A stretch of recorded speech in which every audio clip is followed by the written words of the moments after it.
Hey everyone, welcome back. This is another 5-minute lab walkthrough video. Today's lab is building and analyzing polyatomic ions.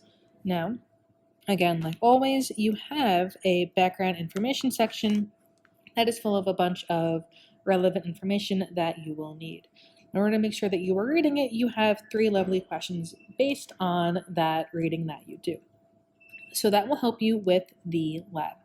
Now, this first part is using table E. So you just need to pull out your chemistry reference table and look up these polyatomic ions on your sheet. And be very careful, some look very, very similar, but use your detective skills and you got this.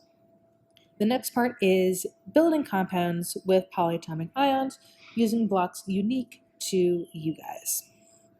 So at your station, you're going to find a container that looks like this. So pop open the top and you can take out all of your pieces. They're labeled with the symbol and with the name. So on this, your job is to build the compounds on your lab sheet. So just going over that model question, copper 1 phosphate, you're going to want to find your phosphate pieces.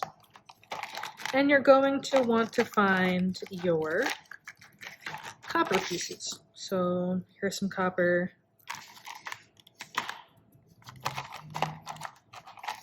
Okay, so your job is to create a neutral compound using these pieces.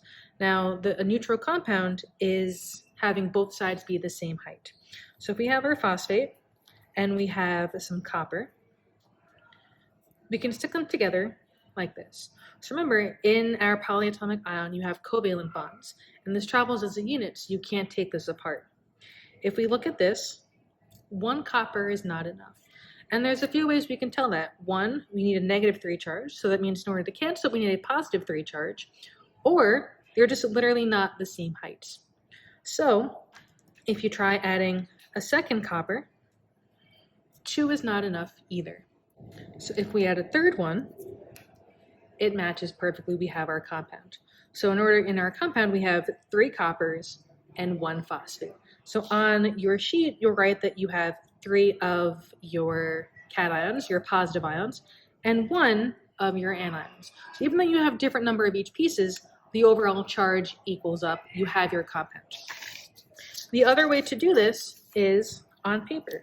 So copper has a +1 charge, and phosphate has a -3 charge. So with this, go back to your crisscross method. So copper gets that 3.